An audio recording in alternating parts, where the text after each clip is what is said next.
Welcome everyone to the season finale of the Young Money Diet podcast. We are doing a great debate between Wasif and Raj, and each round will have one topic of debate. The opening statement will have 60 seconds. The other team will have 60 seconds to respond, and then both sides will have 30 seconds to close their debates. And during that last 30 seconds of the closing debates, that's where you guys come in and you will be submitting your votes through the Microsoft Teams chat. And then my trusty associate Cameron here will be tallying the votes for the end results, which we will reveal at the end of the episode. After that, the winner will be donating $20 of the loser's money to a charity of their choice. And that's the game. That's what we're doing today. Raj, Wasif, any comments? Yeah, I just wanted to kind of shout out our guests that have actually donated their time, joined us for this episode. Very, very thankful to have you guys. So we have Mark, we have Cynthia, we have Bruce, Eric, Stephanie, Stewart, Nye, Taylor, Jennaye, Malak, Raj, Brendan, myself, and last but not least, I think Cameron Sjerve. Did I get everybody? Cameron Sjerve, yeah. Yeah, We're okay. all good. Perfect. And then the other thing I kind of want to disclaim too is, it's pretty clear that we have no idea what the topics are, what side would be arguing for. So kind of take it as almost like an entertainment angle rather than an education angle, because if we get fact checked, we're done. There's no hope to God we can figure this out, because there's definitely going to be some things we don't know anything about in terms of what topic we're going to get. So with respect to that, I think, Brendan, you said we're going to get a warm-up just to get us in the mood. We're going to do a warm-up round. So Raj and Wasif can practice their argument skills, and then everyone else is going to get to practice their voting in the last 30 seconds, so we can all get a feel for what's going to happen. So the topic for our warm-up round is whether a hot dog is a sandwich or not. Raj, you will be arguing that a hot dog is a sandwich, and Wasif, you will be arguing that it is not a sandwich. So, Wasif, take it away. Okay, so I think it's important to start with the definition of a sandwich. So sandwich to me is along the vertical axis. So you need bread, topping, bread at the bottom. So if we have horizontal angle, like a hot dog, you have bread, something in the bottom, somewhere along the line of a dog, a mustard, whatever, and then some more bread on the other side, but the vertical angle is completely open at the top, and there's some crazy thing that's happening in the bottom. So if we look at that definition that I just talked about with respect to the sandwich, the hot dog makes no sense. And the whole essence of a sandwich is flat meat. So if you have deli meat, you can spread that out, it goes nicely over a square. This round angle that this whole hot dog thing has going on, I feel like is an identity crisis that doesn't necessarily belong on a hot dog bun. So personally for me, there's no way I can confidently say that. Raj, what are your thoughts on this, Raj? So I can appreciate your argument with the vertical axis. However, I myself, when I'm eating a hot dog, sometimes the buns separate in a very unfortunate turn of events. Now, to dispute the other mention of curvature with the round hot dog shape versus deli meat, well, would you consider a burger a sandwich or not? Because a burger doesn't have completely symmetric, especially a smash burger. Another thing to mention with definitions, you put condiments on a sandwich. You also put condiments on a hot dog. You can eat a sandwich or a hot dog both with one or two hands. Now, in colloquial English, you might not mention, hey, I'm going to grab a sandwich and get a hot dog. However, I think it does meet the literal definition of a sandwich. So, Wasif, 30 seconds. No problem. I love the way that you mentioned the burger and a hot dog and a sandwich, because if we made the distinction between burgers and sandwiches, even though they're on a vertical axis, it's very clear to me that we have to make a distinction between sandwich and hot dogs, because you can call a chicken sandwich a sandwich even if it's vertical, but you don't call a burger a sandwich. A burger is its own classification, so should be a hot dog. Raj, final 30 seconds. If you look at the species of Homo sapiens, everybody is different and unique. However, it all ties in to the underlying definition. So I think sandwich, you look at it from a top genre, and then within that, you've got so many different types of sandwiches. You can have, a smash burger. You can have a traditional, Subway sandwich. Let's look at Subway, for example. Their buns are uniformly one piece, connected at the seam. All right, thank you, Raj. Similar to a hot Thank you dog. for your comments. That's all the time you got. So, That was not easy. We should do a mock vote, I think, Brendan, just to see the process working. so this is around the time that I would be moving on to the next topic, and then everyone else in this call can submit their vote into the chat about Wasif or Raj, who argued better. Okay, So, By the way, I don't think hot dog's a sandwich. it's not. all right, so let's move in to the actual debate with our first topic. The first topic is the COVID stimulus package. Wasif, you are arguing for the COVID stimulus package, and Raj, you are arguing against it. Raj, your 60 seconds starts now. Okay, so if you look at World War II, they issued war bonds, and at that time, the government was dependent on the people to fund the war, and totally that's what started income taxes.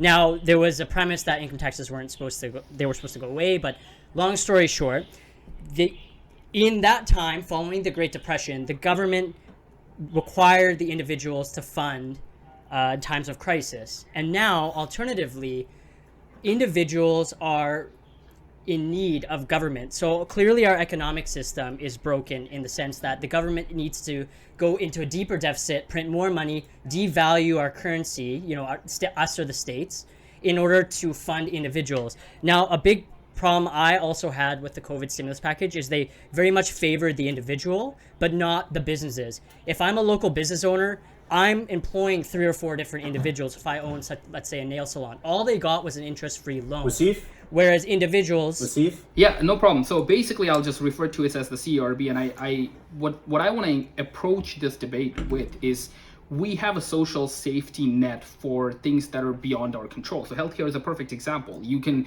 you can just wake up one morning, you can have a condition that you may not have had before, and it's covered because it's through no fault of your own. COVID pandemic is the same way. There's no one who signed up for this. All of us here that are in here are all in this together. So it's only imperative that we take care of each other in that way, because if we take care of some people's livelihood and we just let them fend for themselves, they might not have the savings to be able to fend for themselves, and it will kind of devolve into a lawlessness state, which is not in the best interest for people that are making money, and also for the country to have prosperous recovery and a state of peace. So it makes sense that we help out our neighbors in the best way we know how, because some of us have the ability to work during this period and some of us don't. So it's only fair. So to go with helping the collective, who ultimately has more power or capability with money? Is the businesses or an individual? An individual has their own vested interests and can often waste that money. So I'm a strong believer that the businesses should have been helped out, the local businesses, because they employ many different people, and that keeps employment is one of the number one factors that helps lower crime rates and other statistics that might have impact. So I think the CERB package could have been more advantageous if it spent more of its time helping the business owners. So in terms of the business, there's 2 things I want to mention. Number one, you can give them money, but by no means are they beholden to pay their employees. They can just pay their lease, they can pay their bills, they can leave their employees high and dry, and their employees will be the ones at the bottom line suffering the most. So it makes sense for the government intervention to focus on the individuals, where that's where the personal needs are, taking care of your family, taking care of yourself, whereas businesses are by law not allowed to operate depending on the business. So giving them a stimulus package at this point may not help the employees directly. Okay, that's it. Well done, gentlemen. We can move on to our second topic. Our second topic is buying versus renting. Now I'm talking apartments, homes, duplexes, stuff like this. So Wasif, you are arguing for buying, and Raj, you are arguing for renting. And I want Wasif to start this argument. So please take it away. Okay, so buying kind of inherently puts your skin in the game. So it allows you to get ownership of something that you own, and therefore you sort of allow it to take care of itself. So it can be looked at from an investment angle. So whether it be your house, so now you have ownership, so you take care of your house and your wealth grows over time, or it could be looked at as in terms of your car. So you have an invested emotional interest in something that you personally own. So buying always allows you to hopefully grow your wealth over time, because you're kind of buying into the idea of whatever that you're consuming. Every time you kind of talk about renting or leasing, you're just in and out. You're in it for the temporary, like, I'm just going to use it, I'm never going to use it again. So it doesn't make sense for any longer term investments that you have in your life to be rentals, whereas you can easily buy and have a share of the growth of something over time, or even the loss of something. But buying is what emotionally grounds you and invests you to whatever product or item that you're consuming. So that is the best psychological state to be in. So with renting, I think it gets a bad stigma because you're putting money to the birds. But to dispute that, the world is becoming so globalized and adaptive that it's, for a lot of individuals, I don't know if I'm going to be working in Edmonton in 5 years. And if I need to sell, that's a big burden. So yes, you can grow your wealth. However, selling a house, you're probably losing 10% on that sale just from fees and different other marketing schemes that are required. Renting is so flexible, wherein you can go, you don't have to consume a lot of things and you don't have to worry about maintenance. Whereas, Taylor, for example, is moving to Toronto. When he needs to come back for the holidays, or if he gets a job in California, he doesn't need to worry about now selling this asset. Ultimately, also, assets are at the burden of interest rates, which is under government control. And you can see that we have such limited control with interest rates being so low. The government tried to do a stress test a few years ago and it didn't work in Toronto and Vancouver. We're really running out of room. And now with even more money printed with CERB, for example, we're almost out of room where you're going. Okay, I think I'm going to challenge that underlying assumption that whenever you are your economic mobility is challenged by the fact that you own an asset. If I can own an asset in Edmonton and I can choose to live in Toronto by renting there. What the whole point of that is, my asset in Edmonton grows over time, where I have a source of recurring income while I get to have my economic mobility and live and prosper wherever I want to in any given country or geographical setting. So that's something that I think sort of is not a valid argument to put forth, Raj. It's just, you should be looking at your growth over time in your life, and buying by far is your best option. Raj? I think fixed assets are overappreciated. I would much rather have liquid cash because opportunity favors those that are available. So if Taylor and I want to start SpaceX times 2.0, I've got that money available right away, and I can invest in even the S&P 500, get a 10% return, and that cash is liquid. If I've got an asset in Edmonton that I'm spending time and effort managing, and then all of a sudden there's an opportunity and Taylor needs cash, he comes to you and I've got that cash available, liquid right now. I'm able to seize those opportunities. Thank you, Raj. Good arguments. Can we pin Taylor, because he's the only guy I can see, so he's going to be bullied by me the whole time. I could try pinning Taylor, but that's okay. I'm sure Taylor's okay with it. We'll leave him out of it. Topic number 3. The question is, are leaders born or are they made? Raj, you are arguing that leaders are born. Wasif, you are arguing that leaders are made. Raj, you are starting this debate. Take it away. Okay, so if you look at history, I'll use Hinduism as an example. People had different castes. There were the Brahmins and then different tranches below then. And even though there are no genetical or DNA differences that have been proven now with scientific evidence, those caste systems still exist in modern India. And so if you're born a Brahmin or one of the higher tranches, so Aurora is actually second tranche of the 5 tranches, there are inherent opportunities that are available because of the stigma that still is followed in, you see it in marriages or different opportunities. There's a reason not a lot of Auroras are in Canada, whereas you look at Singh. Well, Singhs have a lower caste. So is there more people moving here because there's less opportunity in India? Because somebody with an Aurora background maybe subconsciously, right or wrong, has more opportunities to get into the higher systems of education and then therefore become stronger leaders because of the system that was built so long ago. Yeah, so leadership, let's just define it really, really quickly. Leadership is your ability to kind of take care of people that are taking care of something on your behalf.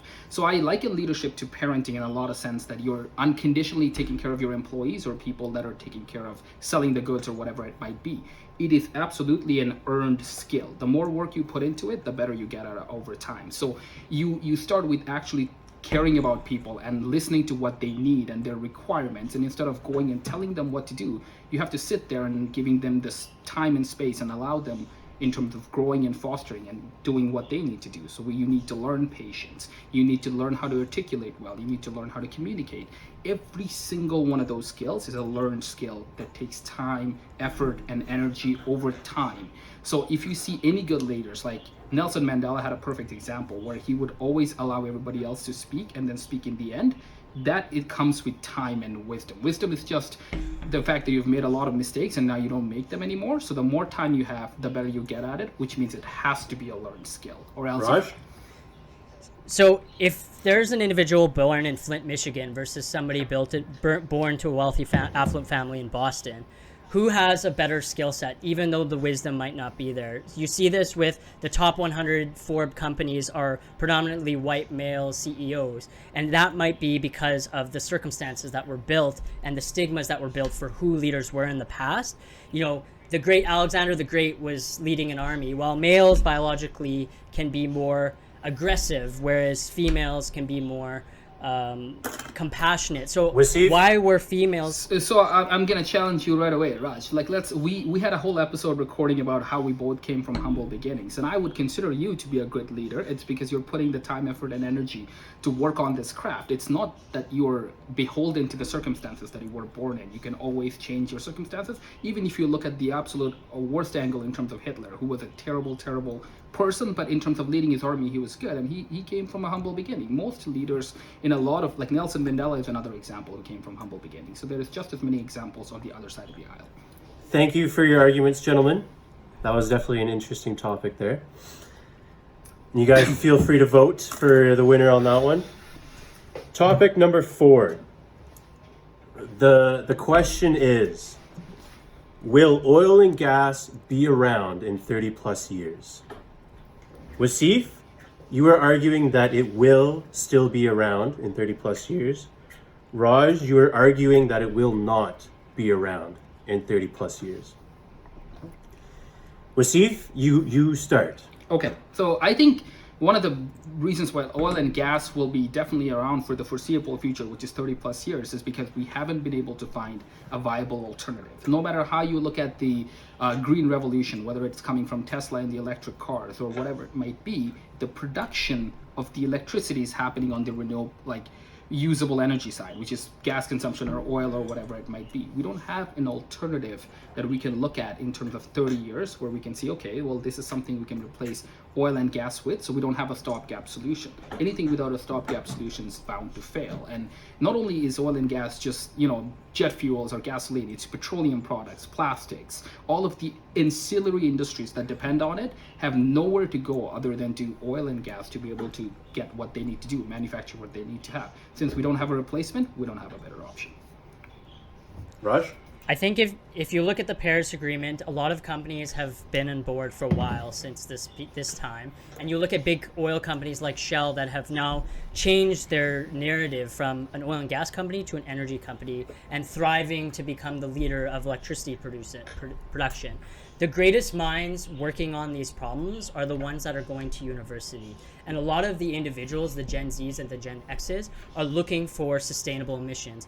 Consequently, too, we have what are called financed emissions, wherein even me as an investment bank, if I supply money and capital to a carbon producing entity, I have to take credit for that and take the detriment. So these companies are going to be moving away from their bottom dollars, wherein they want to grow their own capital and values, and that's where the innovative companies are going towards. Even Tesla, you see, it's become one of the top 50 in this S&P 100, sorry, S&P 500 in just the last decade. These are companies that have a vision Wasif? and have Yeah. changed the game. So I actually agree with you on the underlying premise, Raj, that the movement is definitely going towards renewable energy and Green Deal. The disagreement we have is at the 30-year timeline. I think the fact that you just said you need to tax the oil and gas companies to incentivize the renewable energy side kind of gives away the whole argument that they need to be around for the foreseeable future, so we can use their revenue and money to be able to go into research and find a viable alternative within the time frame of window that we're arguing about. So therefore, I'm not sure if there's another better option other than oil and gas in the next 3 decades. It's hard to predict, but commodities go in 30-year cycles, and we are at a trough right now. And a lot of entities and analysts and economists that are predicting these cycles have brought commodities such as copper, barley. We are on the upwards trend. However, the narrative for oil and gas and energy, they don't actually predict that we're ever going to reach the peak again. And peak demand, yes, has already started to peak. Sorry, demand has already started to peak. So I think in the next 30 years, we're going to see a big drop until predominantly we have, you know, renewable, solar, wind, even Thank you, Raj. is a technology. Moving on to our 5th topic of the debate. I'm going to paint a little bit of a scenario for you guys. You guys are at work and you are offered a promotion. This promotion comes with more responsibilities, more work, but it offers the same pay. Raj, you are arguing that it is necessary to take this promotion. Wasif, you are arguing the contrary. Okay. Raj, you start. I think that's the world we live in now, and that's actually reality. So when I started as a new grad at Shell, I was actually in a job grade where 2 professional engineers were working, and I took on that responsibility, knowing that. And I think it's necessary as an individual now. The world's becoming so competitive and globalized, wherein, you know, we can post this podcast online and people get a direct understanding of our capabilities immediately without even having to know us or spend time on us. And I think first impressions are important.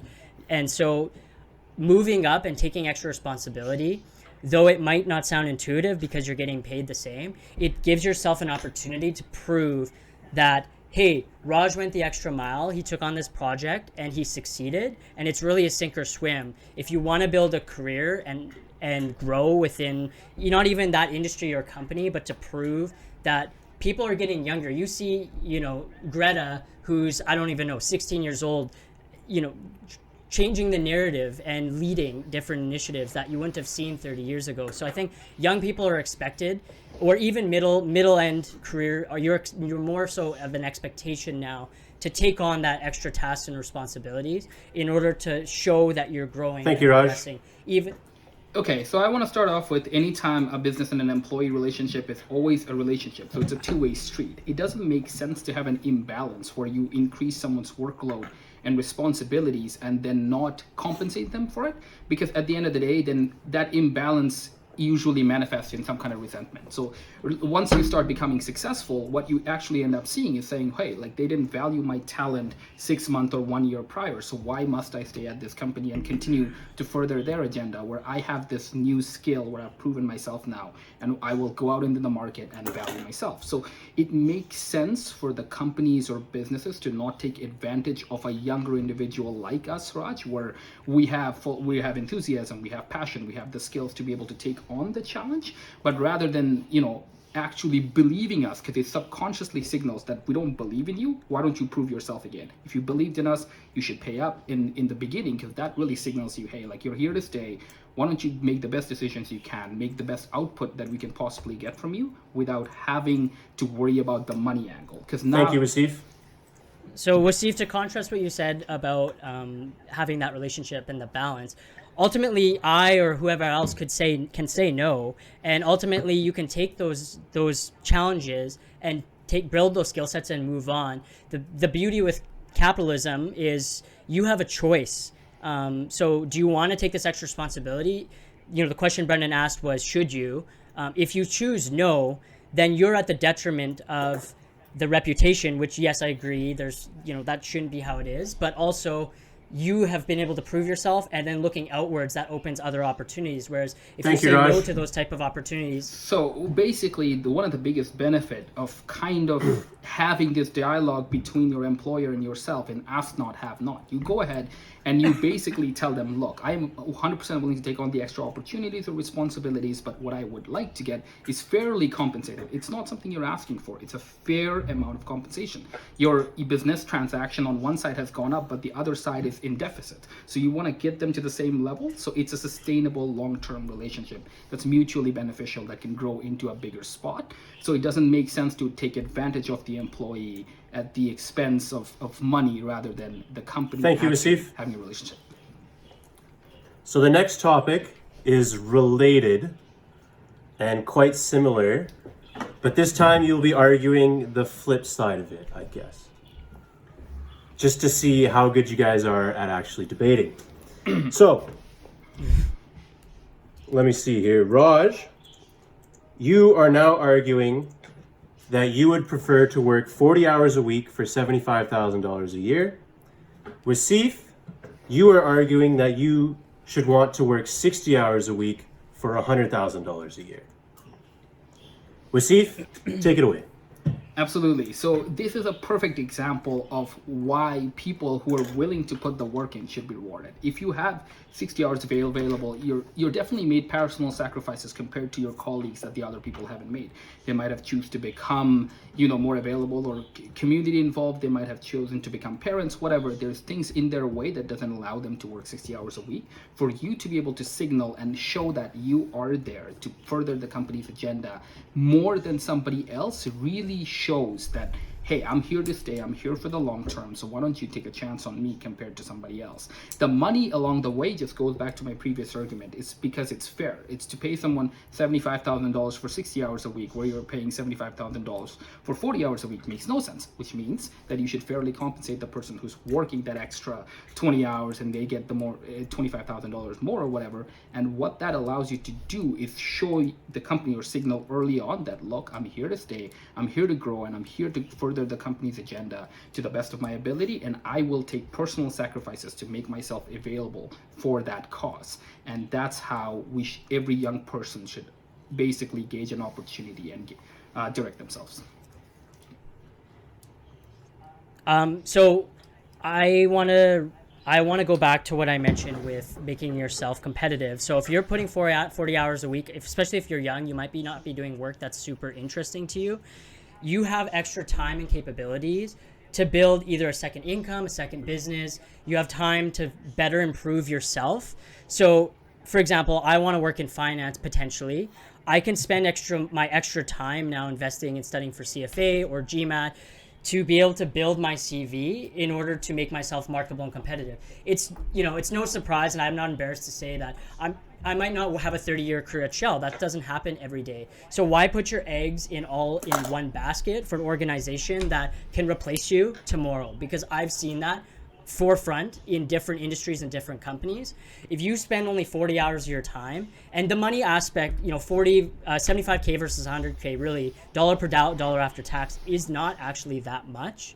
So spend that extra time building a second income, building something that's sustainable, or at least making yourself more competitive. So if you want to learn Python or data science. I'm just going to start off with something, Raj, is you can either be part of the problem or part of the solution. So the second the going gets tough, the jump, you shouldn't jump the gun and go somewhere else where the going's easier, you can restart. You should be part of the solution. If a company is coming in with things that you may not agree on, you should speak up. You should be the change within the company that shows what is the potential of that business to grow into something that you truly believe in and someplace that you would want to be proud working for. And the way to do that is to get to a leadership position and to have more hours in, so you have a bigger vote and a bigger say in terms of the company's directive. The best way to do that is put timing in. So this goes back to the born leaders versus are you becoming a leader?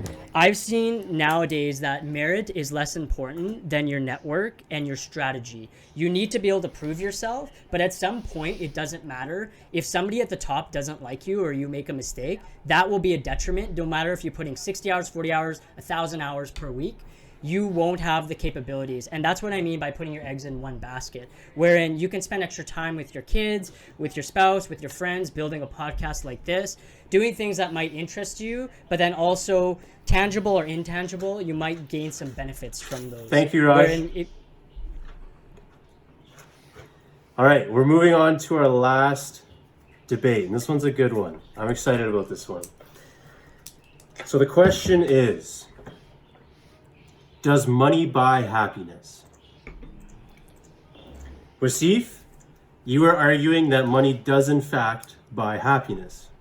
Raj, you are arguing that money does not buy happiness. Raj, take it away. So, money helps in a lot of areas of life. However, we talked about this on the last forum. If you don't have physical health, money can't help you. If I go out and break my leg, it doesn't matter if I have $1 million or $10,000, at least in Canada, I'm still in that situation. At the end of the day, does your 3-year-old kid care if they're living in a mansion or in a little duplex? They're not going to know. They're only going to know the quality time that you spend with them. And at some point, you can build your financial literacy to make yourself comfortable in which money is working for you. And I think ultimately a lot of people are striving for that. Why? Because they want to spend their time and their efforts on things that actually interest them. I'm reading Sapiens right now. That's not gaining any financial benefit for me, but I'm learning, I'm intrigued, and I'm developing. So I'm spending extra time on things like that. So I'm not having to go and, if I was not making salary, I could go work every single day. Brittany as an RN has the option to work every single day, but at some point you need to balance your life and you need to get to a stage where you've got money, because yes, it's important. I don't dispute that. Yeah, so one of the things I want to challenge you on, Raj, if you look at it from a very Canadian angle, where we're at the top 1% of the countries in terms of wealthy, and we not only have healthcare, we have the ability to take care of our citizens. If you sort of have a global perspective, even to our neighbors down south and to other countries, there are people that are going hungry, there's people that don't have access to water. For those people, money is life-changing. So when you cannot sleep at night, when you cannot eat, when you cannot have drinkable water, not having money limits not only your happiness, your mental state. You're not even in a state to be able to succeed in a lot of the situations. For the majority of people in this world, what money allows them to do is accelerate their life to the point where they just can get things that they should have access to. Past a certain point, maybe money doesn't matter, but if you look at the majority of the people across the globe, money is going to definitely bring them happiness to the degree where they can actually meet their needs and feed their kids and take care of all the things that you wanted to take care of. They will get the time to be able to read a book like Sapiens because they don't have to work 20 hours a day for $1. They will actually get an opportunity to buy themselves some time.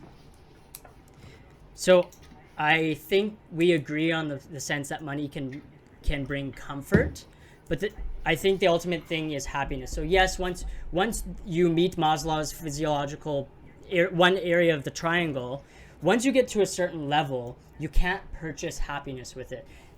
I can buy a Ferrari or Lamborghini, but how much joy and happiness is that going to be at the end of my life when I'm in my deathbed? Am I going to say, oh, I'm really glad that I drove a Ferrari when I was 50? Or am I going to look at my kids or my grandkids or maybe some of the impacts I had? Maybe I went and helped some individuals, like you mentioned, that are on the poverty line. I'm going to remember moments like that. So I think one of the challenges with money, if everyone kind of goes to that like flashy cars or fancy watch, it's really about spending money on things that you care about. So if you have a ton of money and you want to go help a whole bunch of people, perfect. Now you can do that. When you don't have the money, so essentially money buys you happiness because it enables you to do things that you want to do. If buying expensive watches does make you happy, now money allows you to do that. If you're buying cars is the exact same way, but just buying a car because Raj wanted me to do it versus me actually gaining happiness from it isn't going to make you happy, which is where we would have to have a disagreement. But in a sense, money allows you to get things done. Thank you, Wasif. And that is the 7 topics of debate. Let's see where the last... That was hard. Whew, that was a lot. Not gonna lie. Came at us hot and heavy. Hopefully there were some good questions in there for you guys. It was great questions, Brendan. I don't know who came up with them. I'm sure some of the guests helped, but they were excellent questions. Just There was a wanted to- couple guest questions in there, and then Cam and I came up with most of them. I can guess a Cam question already off the top of my head, but Which one? Yeah, same. it's the 75,000 versus 100,000. Tell me I'm wrong. Yeah, we talked about that one for sure. Okay. Okay, we have the results. So, No hard feelings, Raj. okay, so for the COVID stimulus, debate, Wasif, you won that one with the votes 5-4, so that was a close one. Whoa. Buying versus renting, Raj, you won 5-4. Our leaders born, Wasif, you won 9-0 on that one. I didn't have good collective thoughts for that one. I That's knew a tough right away side that to was argue, terrible. Raj. Like, I don't even know how you Yeah. argue with that side. It was tough. So for the oil and gas in 30 years, Raj, you won 5-4. For the promotion at work, Raj, you won 7-2. And then for the salary, 60,000 versus 100,000, Raj, you won 7-2. And then Wasif, you won the last debate 8-1. So if you What was the last one again? I already forgot. the leadership, or does money buy happiness? Oh, okay. So So that puts the total at Raj 4, Wasif 3. So let me pose an alternate scenario, because this seems like an electoral college situation to me. What if you tally out all the collective votes of all of them towards Raj and towards me, and I might actually squeak out a win? No, you for sure won then, because I bombed 2 of them completely. This seems like literally the U.S. situation where you just give power to smaller states, and you don't actually care about the way people vote. Cam is I'll take it. currently tallying up the votes, so Okay, we'll get a number in shortly here. This was by no means discussed ahead of time, Raj. So I'm just being a sore loser. So I'm just put that out there. Just put that out there. I'm surprised. I actually thought, like, my issue was I wanted to say too many things. I never actually closed my thoughts, whereas you actually closed, like, you picked one thing and you went with it, and you closed it. But I prematurely close sometimes. Like, I could have probably said more. I had to cut think that's Raj better off 'cause a Brendan- lot, yeah. Brendan cut me off almost every time, whereas he didn't cut you off. So I actually thought I lost because of that. I would have lost because of that. So. It's okay. It doesn't Okay. matter. I have the final votes. Okay. So Raj, you had 29 votes in your favor throughout the 7 debates, and Wasif, you had 34 votes in your favor. Look, I'm just gonna accept the So- defeat, Brendan, because the rules were very, very clearly defined. I just couldn't capitalize on what it is. So it's okay. I'll be Al Gore, or I'll be, I guess, Hillary reluctantly, but it's fine.